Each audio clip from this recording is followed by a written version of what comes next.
Hello, and welcome to an Ocedo video guide.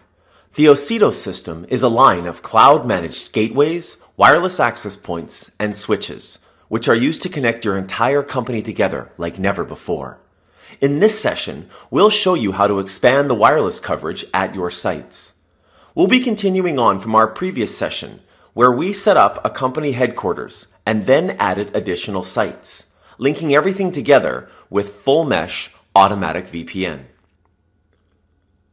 The architecture for this session involves the sites throughout our organization's Cyberdyne systems. We'll be offering a unified corporate SSID at all our locations that places employees into the local network at their site. We'll also be granting a senior employee seamless access to the corporate network of the headquarters from their home office. We'll finish by deploying Ocedo wireless access points to execute our expansion design and blanket our locations in wireless coverage. That's right, hardware last. Remember, Ocedo isn't just a new set of products, it's a new workflow to manage your network. To continue on, we'll need to log into the Ocedo Cloud Controller, so let's get started. Once we have successfully logged in, we are immediately greeted by the dashboard. In the previous session, we created the headquarters and then set up corporate and guest wireless access. Then we expanded our organization with more sites and linked everything together using full mesh auto VPN. Now we want to expand our wireless connectivity company-wide and extend the headquarters network to an employee's home office. Legacy wireless products would cost us hours or days of deployment and configuration work. But before we could even start, we'd have to invest time and money in planning tools to know how many access points to buy. We'll accomplish the same goal in mere minutes with Ocedo. So let's cover our organization with Wi-Fi. As you can see, we already have the sites we need, so we can now go directly to the Wi-Fi section. We already have our SSIDs. We have one for CyberCorp, which is our corporate network, and one for CyberGuest, which is an open network for guest access. This is broadcasted at the headquarters. We're actually going to keep these SSIDs, and we only need the CyberCorp because we're going to broadcast that at our additional sites. And we can do that quite easily. We just click on a new broadcast, pick the site like the factory, pick the SSID like CyberCorp, and then the zone that those clients should be mapped into when they join that network at that site. So we want them to join the factory LAN. We'll save that one, and we'll just repeat the process for the warehouse and the research lab. So I'll pick the lab, I'll pick CyberCorp, and I'll map that into the laboratory LAN. And one more, click New, click the warehouse, click the CyberCorp, and the warehouse LAN. Now what happens is anytime that we deploy hardware, that SSID will be broadcast at that location and we'll map them into the appropriate LAN. And now we have to determine something about access points in general before we roll them out. One of the biggest questions people try to fight with is, how many access points do I actually need? Well, we could use expensive planning tools, or we could order access points and simply guess, or maybe we know precisely from Ocedo products exactly what we need. But we're going to show you our integrated planning tool, and that allows you to stop making guesses. We'll go here to planning, and I'm going to click New Plan. And then I'm going to upload a plan that I have for the research lab. And I'm just going to call this the lab plan. So at the research lab, we're going to go with a high throughput profile, which will influence the recommendation for the access point placement and range. I'm then going to choose to upload a plan, and I'm going to pick a plan here for the research lab. And that will then allow me to hit submit, and then I can actually work with this plan. The first thing I need to do is set the scale so that the access point dimensions are correct. So I'm simply going to find a doorway here, and I know from it I'm going to drag that across here, and I'll set the scale at 0.8 of a meter. Now that the scale is planted, we can open the tool and we can actually start to plant APs. So here's our lab, and what we're going to do on the left-hand side is we're going to grab a new AP3 appliance and we're going to see about placing that. We're interested mostly in the 5 gigahertz band. So I'm going to go, I think, probably with 2 access points based on the scale that we have here, and we're going to see if we can put one here in the bathroom.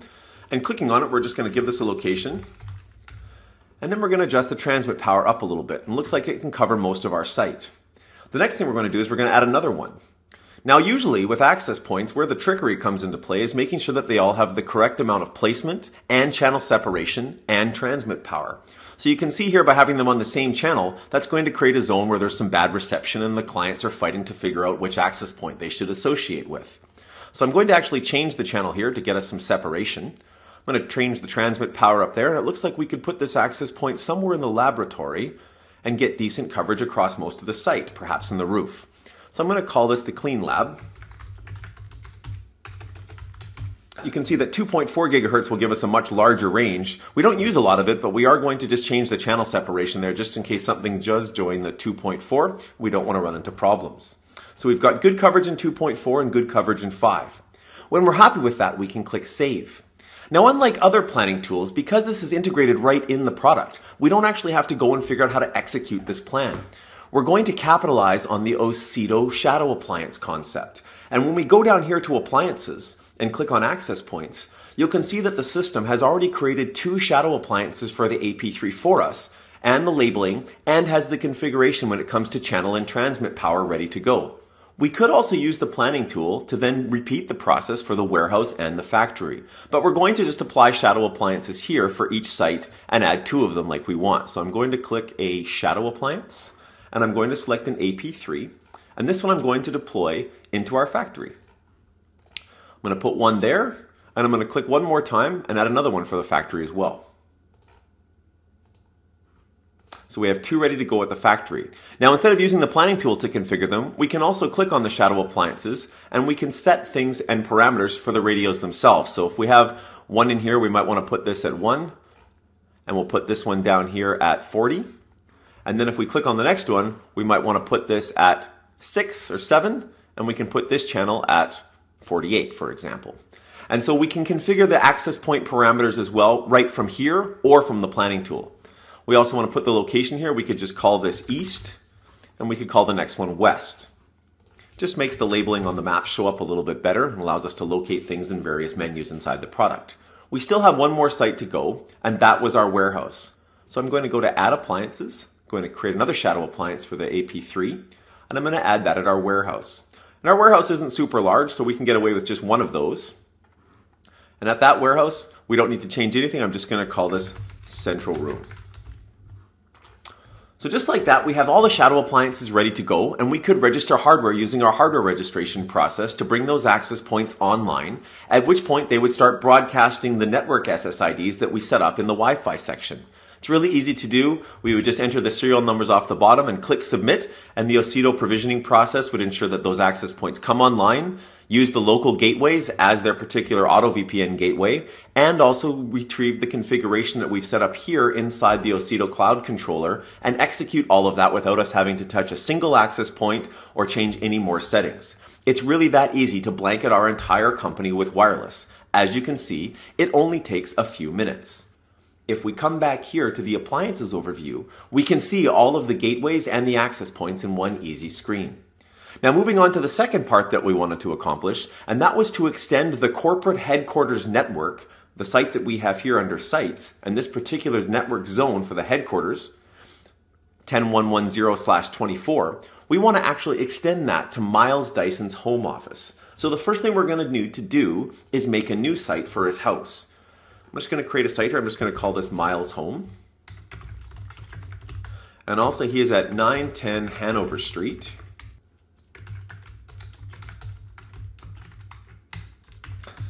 Let's put him here in the United States and change his time zone so that all of the logging and reporting looks correct. And now we have a site for Miles.